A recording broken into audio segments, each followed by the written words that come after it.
Hello students, आज हम सीखने वाले हैं हर का परिमेयकरण किस प्रकार होता है। तो ये आपको क्वेश्चन बहुत ही इम्पोर्टेंट है जो हर साल पूछा जाता है परीक्षा में। अगर आप इसको क्लियर कर लेते हैं तो आपके 2 नंबर पक्के हो जाएंगे, इसलिए इस वीडियो को पूरा देखते रहिए अंत तक। तो सबसे पहले देखते हैं नंबर 1। पहला सवाल है हमारा 1/वर्गमूल में 7। तो अब इसका हर का परिमेयकरण करेंगे तो इसमें अंश है हमारा 1 और हर है वर्गमूल में 7। तो इसका हम हर का परिमेयकरण करना है, इसलिए 7 का वर्गमूल में 7 को ऊपर ले जाएंगे और उसके बटे में भी लिख देंगे वर्गमूल में 7।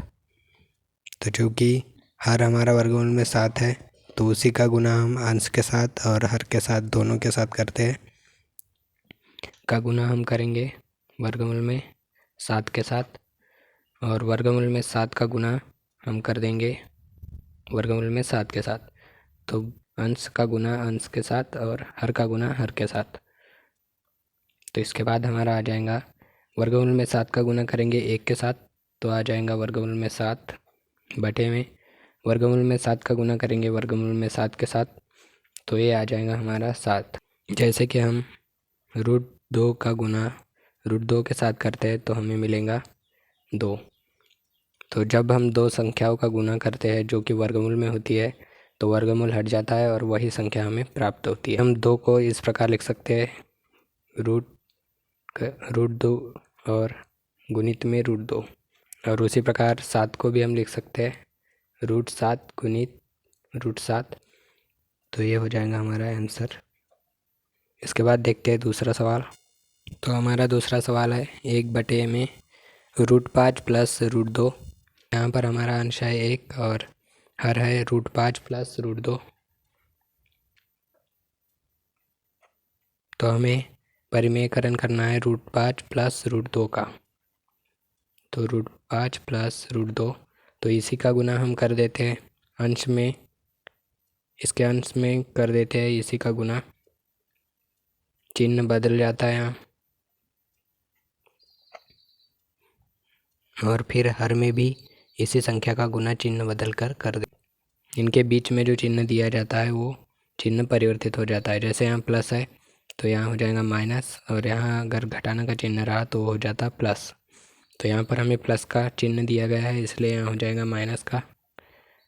तो कुछ इस प्रकार हम लिख लेंगे, और फिर उसके बाद हमारा 1 का गुना सीधे सीधे गुना होता है, जैसे हमने पिछले सवाल में देखा था। 1 का गुना हम कर देंगे वर्गमूल में 5 माइनस वर्गमूल में 2 के साथ। हर में भी इसी तरह, हर में हो जाएगा वर्गमूल में 5 प्लस वर्गमूल में 2 का गुना वर्गमूल में 5 माइनस वर्गमूल में 2 के साथ।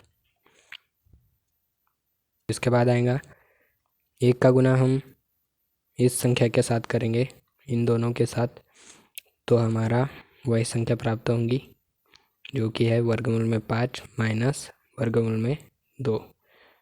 फिर उसके बटे में हम देख लेते हैं, बटे में हमें प्राप्त हो जाएगा, हमने पहले एक आपने सूत्र पढ़ा ही होगा कि a प्लस बी गुणित a माइनस बी बराबर होता है a² माइनस b²। अगर ऐसा भी हुआ कि a माइनस बी और a प्लस बी, तो इसका भी मान यही आता है। तो यहाँ पर हम इसकी तुलना कर लेंगे इसके साथ। तो a का मान दिया है वर्गमूल में 5 और b का मान दिया है वर्गमूल में 2, तो इसमें मान रख देंगे यहाँ पर। तो a का मान दिया है हमारा वर्गमूल में 5, तो लिख देंगे यहाँ वर्गमूल में 5 का स्क्वायर, क्योंकि यहाँ पर a का स्क्वायर है। फिर आ जाएगा माइनस, तो यहाँ लिख देते हैं माइनस।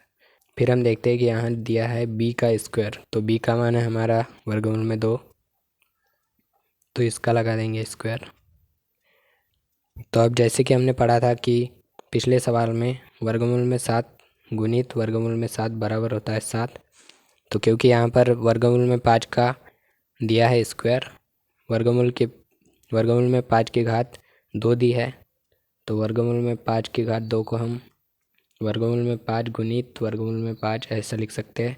तो इसका मान आ जाएगा 5। नीचे लिखते हैं वर्गमूल में 5 माइनस वर्गमूल में 2, जो कि यहाँ से हमने यहाँ लिख दिया।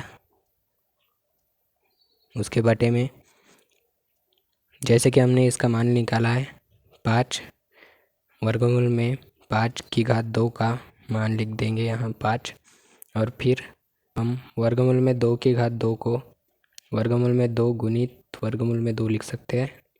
तो इसका मान आ जाएगा 2, हो जाएगा हमारा 2। तो बीच में एक चिन्ह है माइनस का, तो यहाँ लगा देंगे माइनस, और हमारा आ जाएगा वर्गमूल में 5 माइनस वर्गमूल में 2 बटे में 5 में से 2 जाएंगे तो बचेंगे 3। यही हमारा हो जाएगा आंसर। तो आशा करता हूँ आपको ये दोनों सवाल अच्छे से समझ में आ गए होंगे, और आप इसी तरह से इसी विधि से आप दूसरे सवाल भी आसानी से कर सकते हैं। तो ऐसे ही सवाल की जानकारी के लिए हमारे चैनल को सब्सक्राइब और इस वीडियो को लाइक ज़रूर कर दें। धन्यवाद।